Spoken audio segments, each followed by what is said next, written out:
Welcome students. आज के इस वीडियो में हम पढ़ने वाले हैं स्पर्म के बारे में, यानी कि शुक्राणु के बारे में। तो चलिए स्टार्ट करते हैं। यह है स्पर्म। स्पर्म को हिंदी में हम लोग शुक्राणु कहते हैं।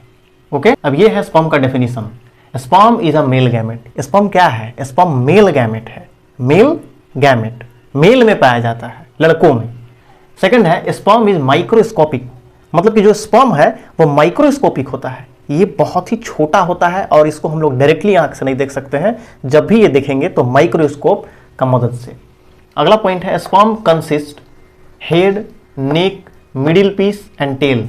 स्पर्म जो है वो चार चीजों को कंसिस्ट करता है, यानी कि स्पर्म के अंदर चार चीज होता है। पहला हेड, दूसरा नेक, तीसरा मिडिल पीस और चौथा टेल। टेल मतलब पूंछ। ओके, ये देखिए आप स्पर्म का स्ट्रक्चर यहां पे है और स्पर्म का ये जो चार पार्ट है उसको हम यहां पर डायग्राम के थ्रू भी बना दिए हैं।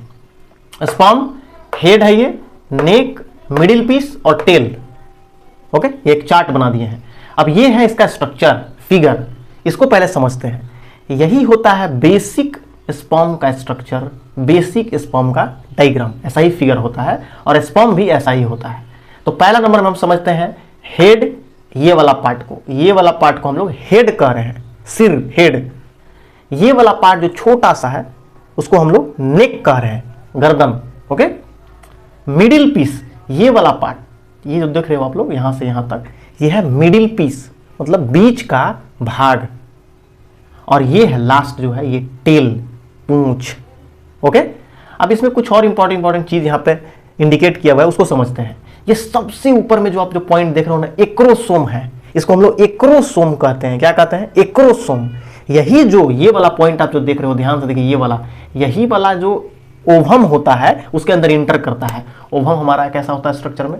ओवम गोला होता है। ओके, अब इसमें जब ये इंटर करने लगता है तो इसी के थ्रू ये पहले जाके यहाँ पे इंटर करने की कोशिश करेगा और इसका मेम्ब्रेन, परत, झिल्ली, इसका ओवम का ब्रेक करेगा और अंदर में से इंटर कर जाएगा, अंदर घुस जाएगा। ओके, ये एक्रोसोम। ये सेकंड नंबर पे इस साइड में आप जो देख रहे हो ये क्रोमोसोमल मटेरियल। क्रोमोसोमल मटेरियल क्या है? क्रोमोसोमल मटेरियल उसको कहते हैं जो पेरेंट्स का, यानी कि फादर में होता है, ये मेल में होता है, बॉय में, तो फादर में हुआ स्पर्म, तो उसका जो कैरेक्टर है, जो गुण है, जो लक्षण है, वो सारा का सारा इसमें रहेगा, इसके अंदर। इसीलिए इसको क्रोमोसोमल मटेरियल कहें। ये वाला जो गोला वाला स्ट्रक्चर आप देख रहे हो यहाँ पे, इसी के अंदर सारा डीएनए, जेनेटिक मटेरियल, सब कुछ इसी के अंदर होता है। आनुवांशिक गुण जिसको हम लोग साधारण भाषा में कहते हैं, सारा आनुवांशिक गुण इसी में स्थित होता है।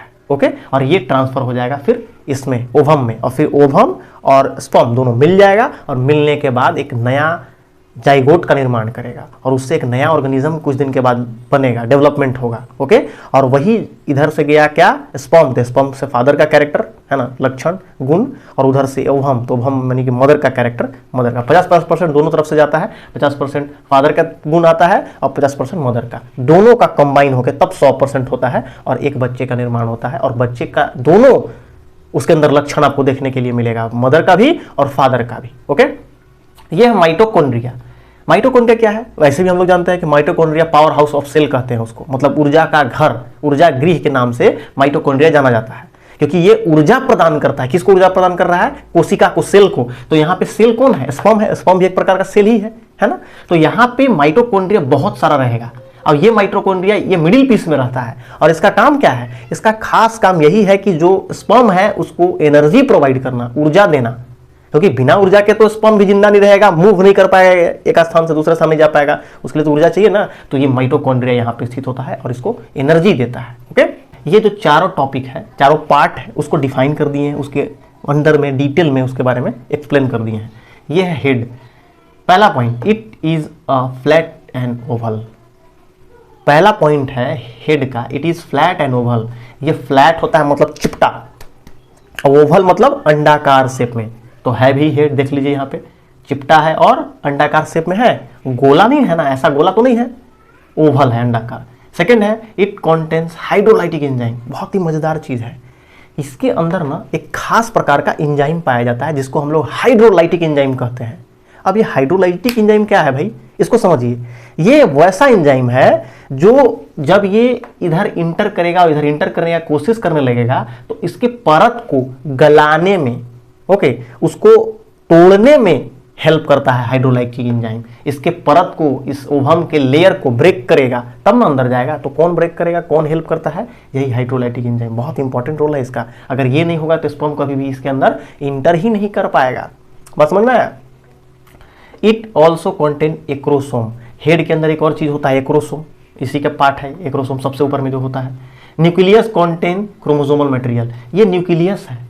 हर कोशिका के अंदर, हर सेल के अंदर एक न्यूक्लियस होता है, केंद्रक होता है, ये तो सबको पता है। ओके, तो ये भी जब स्पर्म है तो इसका भी एक न्यूक्लियस होगा ना। तो यहां सबसे ऊपर में ये न्यूक्लियस होता है और इसी न्यूक्लियस के अंदर क्रोमोसोमल मटेरियल होता है। ये क्रोमोसोमल मटेरियल अनुवांशिक गुण। अब अगला पॉइंट है नेक। नेक के बारे में समझते हैं।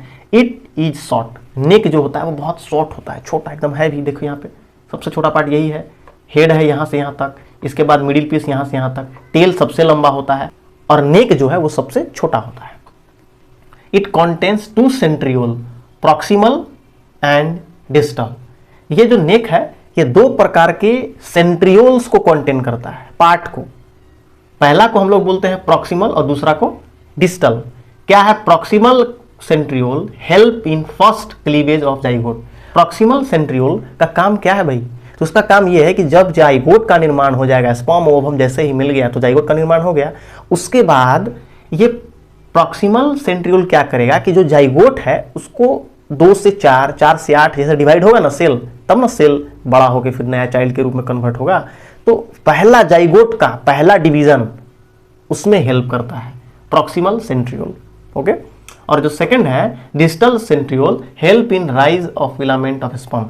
ये देख रहे हो ये वाला टेल, ये टेल को यानी कि पूंछ को लंबा करने में हेल्प करता है कौन? Distal centriole. Okay, middle piece 3rd number पे। It is cylindrical. ये सिलिंड्रिकल शेप में होता है, सिलेंडर के आकार में, यहां से यहां तक सिलेंडर आकार में है। And it also known as power house of sperm. इसको एक और नाम से हम लोग जानते हैं, पावर हाउस ऑफ स्पर्म। क्यों भाई? क्योंकि मिडिल पीस के अंदर ही ना माइटोकॉन्ड्रिया है, और माइटोकॉन्ड्रिया है जो ऊर्जा का घर है, जो पावर हाउस ऑफ सेल है। इसीलिए हम लोग मिडिल पीस को पावर हाउस ऑफ स्पर्म कहते हैं। अगला है इट कंटेन्स मैनी माइटोकॉन्ड्रिया। इसके अंदर मैनी माइटोकॉन्ड्रिया भी पाया जाता है, इसके अंदर बहुत सारा माइटोकॉन्ड्रिया है इसके अंदर, मिडिल पीस के अंदर। ओके, लास्ट है tail. It is very long and it made up with cytoplasm. ये जो टेल है ना ये बहुत लंबा होता है, पूछ इसका लंबा साइज में है, बहुत लंबा। ओके, और ये जो टेल है ये साइटोप्लाज्म से बना होता है। इस चीज से टेल का निर्माण होता है, साइटोप्लाज्म से। It help in swimming of sperm. ये जो टेल है ना इसका बहुत इंपॉर्टेंट रोल है, स्पर्म को स्विम करने में, तैरने में मदद करता है। स्पर्म को एक स्थान से दूसरे स्थान मूव करने में हेल्प करता है, क्योंकि ओवम तो सिर्फ एक जगह रहता है, ओवम तो मूव करता नहीं है।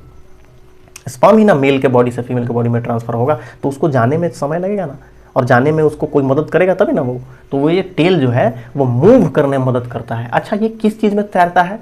पानी में तैरता है, तालाब में, नदी में? नहीं, ये यूटेरस में, फीमेल के यूटेरस में ये ट्रैवल करेगा, मूव करेगा, सीमेन में। वहाँ पे ये जो लिक्विड इन्वायरमेंट है उसी में ये मूव करके, और मूव करते करते करते करते यहाँ पे ओवम है तो यहाँ पे जाके ओवम से जाके फर्टिलाइज हो जाएगा। बात समझ में आया? ओके, तो टेल का बहुत इंपॉर्टेंट रोल है, और ये हेल्प किस चीज़ में करता है? स्पर्म को स्विम करने में। ओके, अब यहाँ पे कुछ इंपॉर्टेंट पॉइंट है उसको भी समझा दे रहे हैं। Human male can ejaculate 200 to 300 million sperm at a time. मतलब कि ह्यूमन मेल जो है ना एक बार में 200 से लेके 300 मिलियन स्पर्म का प्रोडक्शन कर देता है, एक बार में प्रोड्यूस कर देता है, उत्पादन कर देता है। अच्छा, 1 मिलियन में 10 लाख होता है, तो 200 मिलियन से लेके 300 मिलियन, लगभग 20 करोड़ से 30 करोड़ के लगभग, ओके, ये प्रोडक्शन करता है। मतलब कि करोड़ों स्पर्म एक बार में प्रोडक्शन हो जाता है, प्रोड्यूस कर देता है मेल। इसमें एक और चीज़ है, approx 60% of sperm are normal shape and size. अब जो ये इतना प्रोडक्शन कर रहा है करोड़ों स्पर्म, उसमें सिर्फ 60% ही स्पर्म नॉर्मल होता है, नॉर्मल शेप एंड साइज में होता है, जो फर्टिलाइजेशन करने के लिए कैपेबल है, सक्षम है। बाकी जो स्पर्म होता है उससे फर्टिलाइजेशन नहीं हो सकता है, वो फर्टिलाइजेशन के लिए उतना प्रॉपर या उतना करेक्ट नहीं, उतना सही नहीं है। सिर्फ 60% ही अच्छा होता है स्पर्म, हेल्दी स्पर्म होता है, उसका शेप एंड स्ट्रक्चर अच्छा होता है जिससे फर्टिलाइजेशन हो सकता है। तो आज के इस वीडियो में हम पढ़े स्पर्म के बारे में, स्पर्म का पूरा डिटेल में जाने, स्ट्रक्चर को समझे, इसका जो पार्ट है उसके बारे में डिटेल में स्टडी किए। ओके, तो उम्मीद करते हैं कि ये वीडियो आपको अच्छी लगी। वीडियो अच्छी तो वीडियो को लाइक जरूर करना, शेयर कर देना आप, और चैनल पर पहली बार चैनल को सब्सक्राइब कर लेना। तो फिर आज के लिए इतना ही, तो फिर मिलते हैं नेक्स्ट वीडियो में, तब तक के लिए गुड बाय, टेक केयर।